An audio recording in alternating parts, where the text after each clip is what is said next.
आज़ादी का यह ताज बड़े तब से भारत ने पाया है। आज़ादी का यह ताज बड़े तब से भारत ने पाया है। मत पूछो इसके लिए देश ने क्या कुछ नहीं गवाया है। माँ की गोदी सूनी कर दी, ललनाओं का सिंदूर दिया। माँ की गोदी सूनी कर दी, ललनाओं का सिंदूर दिया। रोशनी नहीं घर की, केवल आंखों का भी दे नूर दिया। नमस्कार। गुरुदेव की पुण्य भूमि विश्व भारती शांति निकेतन से मैं सिद्धार्थ छेत्री आज यहाँ उपस्थित भारतीय जनता की प्रतिनिधि एवं हमारे भारतीय युवा पीढ़ी के प्रतिनिधियों को साधुवाद करता हूँ, जो आज एक साथ एक प्रेरणा, एक उद्देश्य को लिए हुए नेताजी सुभाष चंद्र बोस की भांति अपने कर्म पथ पर अग्रसर है। नेताजी सुभाष चंद्र बोस के इतिहास में लिखे मैं उस वाक्य को पुनः दोहराना चाहूंगा कि एक व्यक्ति एक विचार के लिए मर सकता है, लेकिन वह विचार वह उस व्यक्ति के मरने के बाद पुनः हजार व्यक्तियों में अवतार ले लेता है। और आज हम भारतीयों का यहाँ उपस्थित होना यह प्रमाणित करता है कि सुभाष चंद्र बोस जी ने केवल हजार व्यक्तियों में ही नहीं अपितु संपूर्ण भारत के 140 करोड़ भारतीयों में अवतार लिया है एक आदर्श बनकर।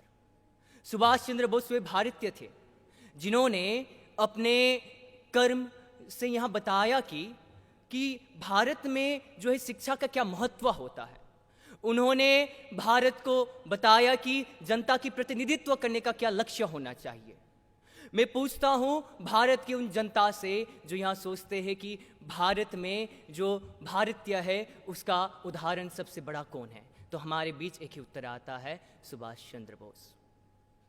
सुभाष चंद्र बोस जी ने जनता के कर्मों के लिए, उन्होंने भारतीयता को बचाए रखने के लिए और भारतीय संस्कृति, सभ्यता, परंपरा को अपनाते हुए उन्होंने एक ओजस्वी छात्र होने का उदाहरण दिया। जब आवश्यकता पड़ी तो उन्होंने स्वतंत्रता संग्राम में भागीदारी देकर IAS की नौकरी को त्याग कर एक राष्ट्रभक्त होने का दायित्व निर्वाह किया। जब आवश्यकता पड़ी स्वतंत्र राष्ट्रवाद की तो उन्होंने आज़ाद हिंद फौज का गठन कर उसका नेतृत्व करते हुए स्वराज भारत की कल्पना को हकीकत में बदलकर राष्ट्रवाद की परिकल्पना को पूर्ण किया। और मैं पुनः आपको यह याद दिलाना चाहूँगा कि सुभाष चंद्र बोस वही भारतीय थे जिन्हें गांधी जी ने राष्ट्र नेताओं का राष्ट्र नेता कहा, जिन्हें गुरुदेव ने देश नायक की उपाधि दी।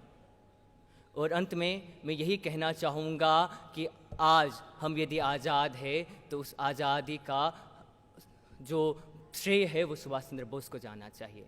इसी कारण आज हम हर्षोल्लास के साथ यह कह सकते हैं कि हम आज़ाद भारत के एक आज़ाद नागरिक हैं। और अंत में मैं अटल बिहारी वाजपेयी की कुछ पंक्तियों को याद करते हुए अपने वक्तव्य को पुनः विराम देना चाहूँगा कि भारत कोई भूमि का टुकड़ा नहीं, एक जीता जागता राष्ट्र पुरुष है।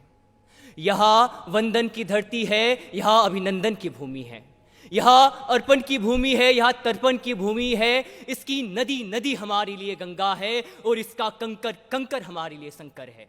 हम जिएंगे तो इस भारत के लिए और मरेंगे तो इस भारत के लिए, और मरने के बाद भी गंगा में बहती हुई हमारी अस्थियों को कोई कान लगाकर सुनेगा तो एक ही आवाज आएगी, भारत माता की, भारत माता की।